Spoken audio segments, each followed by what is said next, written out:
We've got an NFC South showdown in Carolina this week as the Falcons are traveling to Carolina to take on the Panthers. You want to start this by talking about the Panthers? You want to talk about the Falcons? I'm going to go with the Falcons defense here. And much in the same way that I mentioned New England's pass protection earlier, coming kind of up from the bottom of the league, Atlanta's pass rush so far has done that as well. Last year, they were bottom 3 in basically every pass rush category. Right now, through 2 weeks, 14th in pass rush grade, 3rd in pressure rate, 8th in pass rush win rate, 5th in sacks. You look at this crew that they're putting together, and it's a deep rotation of guys, right? Arnold Ebiketie, Jalen Walker, James Pierce Jr. On the inside, guys like Ruka Rororo, Brandon Dorless. They got a bunch of guys that they're rotating. You have Leonard Floyd, the veteran, also. So many guys that they're rotating in and out on this defensive line. They got 6 sacks last week against Minnesota, and I know their offensive line's a bit compromised, but Atlanta never rushed a passer like this last year, and that was the idea behind bringing in these new faces, drafting 2 first-round draft picks in James Pierce Jr. and Jalen Walker. You still have Caden Ellis, who sometimes can blitz as well.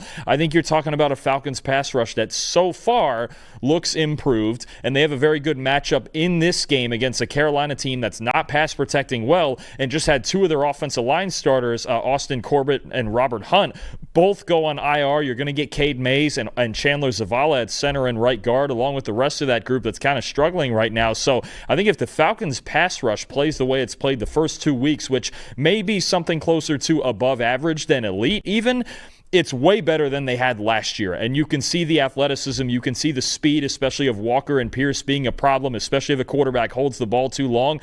I think if I'm Bryce Young and I have these 2 backup offensive linemen in front of me, he's got to get rid of the ball very, very quickly.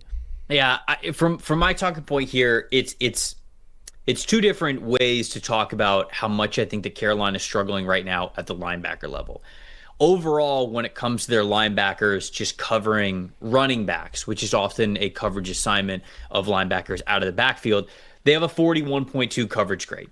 That's not ideal, and obviously you're going up against an Atlanta Falcons team that has Bijan Robinson. 12 targets, 9 receptions, 125 receiving yards. That 125 receiving yards actually leads the Falcons so far through 2 weeks. And so you know that they're not afraid to get him the football, whether it's through targets, volume, or just overall yards after catch opportunities. So I think the Panthers have struggled there. But there's another area where I feel like the Panthers linebackers have really struggled as well, and that's just overall, specifically middle of the field, intermediate and deep middle of the field. So safeties kind of go into this a little bit, but specifically the linebackers, just a 29.8 coverage grade so far this season. That's of course, like, halfbacks go into that a little bit, but it's more of just over the middle of the field. So over the intermediate middle of the field, they have really struggled to cover. And I kind of highlighted that when we went over the grades release show this past Monday. But again, this is an interesting game for that because Dalton, Michael Penix has not really thrown over the intermediate and deep parts of the field very much this season. He only has 3 attempts that are between the hash marks and over the intermediate middle of the field so far this year. That's 29th out of 32 quarterbacks in the NFL, taking the guys who were regular starters.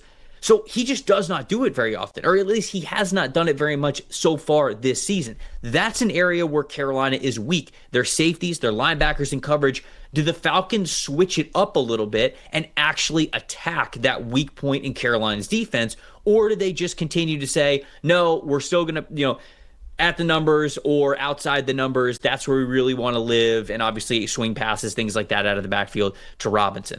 It's just it's a little adjustment game that I'm excited to see, because if the Falcons notice that that's an area where Carolina has really struggled, and they do something very different from what they've done in the first couple of weeks, well, then that tells me that the Falcons are going to be very willing to allow Michael Penix to attack defenses wherever they are weakest as we move forward from this point on in the season.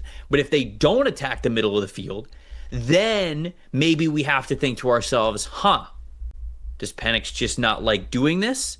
Did they run this in training camp in the preseason or whatever, and they just didn't like how their offense was operating when they were trying to attack over the middle of the field? Because then all of a sudden, that becomes maybe a Falcons issue, something that might hold them back. So it's a little bit of a barometer game in that regard, and we're going to learn something about the Falcons either way depending on how they attack the Panthers. I do think this game is going to be close because it's in Carolina, but I do have the Falcons winning this one 28-24. What do you got? I like Atlanta too. I think the offensive line concerns for me with Carolina are big, and the Falcons, I really like that they got back again to the bread and butter with Bijan Robinson and Tyler Algier in the run game. I think it starts there with the way that they're going to attack, and then if they're going to attack that middle of the field, it's going to be with their play action concepts, especially out of the pistol when they're getting out of those outside zone looks. And then I think too, if we've seen in that first game against the Buccaneers, where if you get Bijan Robinson in man-to-man situations on these linebackers, he can be a serious problem in the open field. I've got the Falcons 27-17. I think they're pretty handily the better team here. Yeah, we're agreeing on a lot of these games, but I kind of felt like we would have when I looked at the schedule, so I guess it is what it is.